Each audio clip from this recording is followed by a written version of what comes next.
ರೈತ ಮಂದಿಗೆಲ್ಲ ಕೈ ಮುಗಿದು ಹೇಳ್ತೇನೆ, ಚಿತ್ತಾಗುತ್ತೆ ಕೇಳಣ್ಣ ನೀವಿದನ, ಚಿತ್ತಾಗುತ್ತೆ ಕೇಳಣ್ಣ ನೀವಿದನ.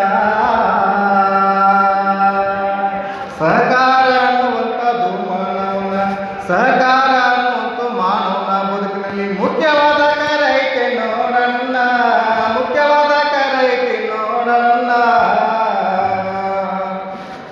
ಇಂದು 70ನೇ ಸಹಕಾರ ಸಪ್ತಾಚರಣೆ, ಇಂದು 70ನೇ ಸಹಕಾರ ಸಪ್ತಾಚರಣೆ ಕುಮಾರನಗರದ ನಮ್ಮ ಮಠದಲ್ಲಿ ಇದೆ, ಕುಮಾರೇಶ್ವರದ ನಮ್ಮ ಮಠದಲ್ಲಿ ಇದೆ.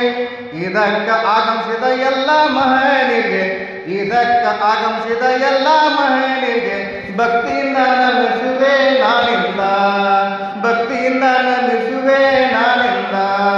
ಸಹಕಾರ ಸಪ್ತಾಹ ಬಾಳ ಹಳೆದ್ರಿ, ಸಹಕಾರ ಸಪ್ತಾಹ ಬಾಳ ಹಳೆದ್ರಿ. ದೇಶದಾಗ ಮೊದಲ ಕರ್ನಾಟಕ, ದೇಶದಾಗ ಮೊದಲ ಕರ್ನಾಟಕ.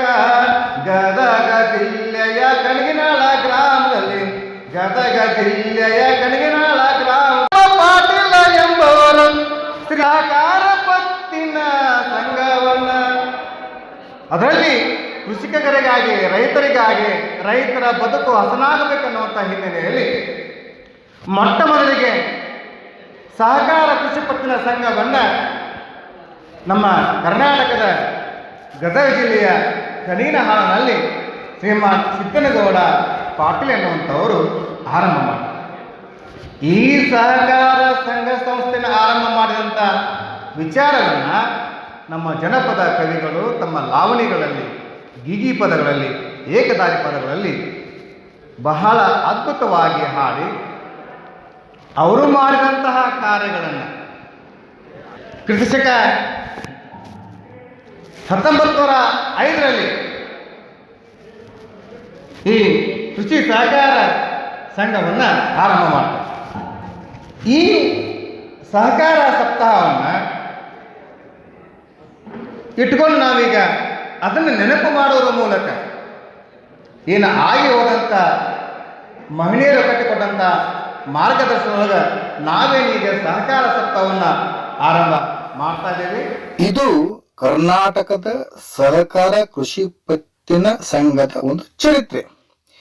ಇದನ್ನ ಈಗ ನಾ ಬದಿಗಿಟ್ಟು ನನಗೆ ಕೊಟ್ಟಿರುವಂತಹ ವಿಷಯ ತ್ರಿಭುವನ ಸಹಕಾರ ವಿಶ್ವವಿದ್ಯಾಲಯ ಸಂಶೋಧನೆ ಮತ್ತು ತರಬೇತಿಯಿಂದ ಸಹಕಾರ ಶಿಕ್ಷಣದಲ್ಲಿ ಪರಿವರ್ತನೆ ಎಂಬುದು ವಿಷಯ ಇದೆಯಲ್ಲ, ಆ ವಿಷಯದ ಕಡೆ ನಾವೀಗ ಬರೋಣ.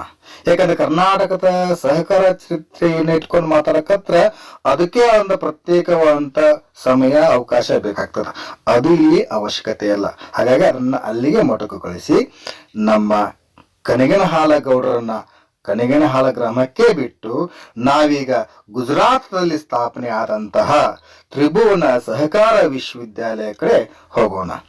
ಈ ವಿಶ್ವವಿದ್ಯಾಲಯವನ್ನ ಮಾನ್ಯ ಕೇಂದ್ರ ಸರ್ಕಾರದವರು, ಅದರಲ್ಲಿಯೂ ನಮ್ಮ ಮೆಚ್ಚಿನ ಗೃಹ ಮಂತ್ರಿಗಳಾದಂತಹ ಅಮಿತ್ ಶಾ ಅವರ ಇಚ್ಛಾಶಕ್ತಿಯಿಂದ ಇದೇ 2025 ಜುಲೈ 5ರಂದು ಅದು ಶಂಕುಸ್ಥಾಪನೆ ನೆರವೇರಿದೆ.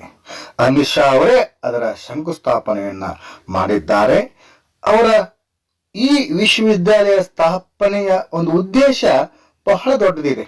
ಯಾಕಂದ್ರೆ ಭಾರತದಲ್ಲಿರುವಂತಹ ಎಲ್ಲ ಯುವಕರನ್ನು ಉದ್ದಿಮೆದಾರರನ್ನಾಗಿ ಮಾಡಬೇಕು ಎನ್ನುವಂತ ಕಳಕಳಿ, ಧ್ಯೇಯ, ಧೋರಣೆ ಆ ವಿಶ್ವವಿದ್ಯಾಲಯದ ಒಂದು ಧ್ಯೇಯದಲ್ಲಿದೆ. ಹಾಗಾಗಿ ಯಾವ ಯುವಕರೂ ಸಹ ಕೆಲಸವಿಲ್ಲದೆ ತಿರುಗಾಡಬಾರದು. ಅವರು ಕೆಲಸ ಅರಸಿ ಹೋಗುವ ಬದಲು ತಾವೇ ಕೆಲಸವನ್ನ ತಯಾರು ಮಾಡುವ, ಅಂದ್ರೆ ತಾವೇ ಉದ್ದಿಮೆಯನ್ನ ಸ್ಥಾಪನೆ ಮಾಡುವುದರ ಮೂಲಕ ಭಾರತವನ್ನ ಸದೃಢ ಭಾರತವನ್ನಾಗಿ ನಿರ್ಮಾಣ ಮಾಡಬೇಕಾಗಿದೆ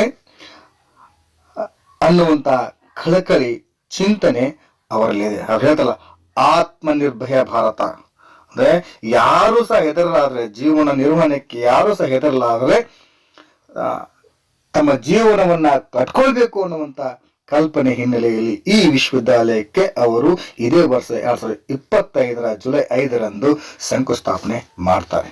ಇದಕ್ಕಾಗಲೇ ಅವರು ಅನೇಕ ರೀತಿಯ ಯೋಜನೆಗಳನ್ನು ಹಮ್ಮಿಕೊಂಡು ಆ ಯೋಜನೆ ಮೂಲಕ ಸಶಕ್ತ ಭಾರತವನ್ನು ನಿರ್ಮಾಣ ಮಾಡಬೇಕನ್ನುವಂತ ಉದ್ದೇಶ ಅವರಲ್ಲಿದೆ.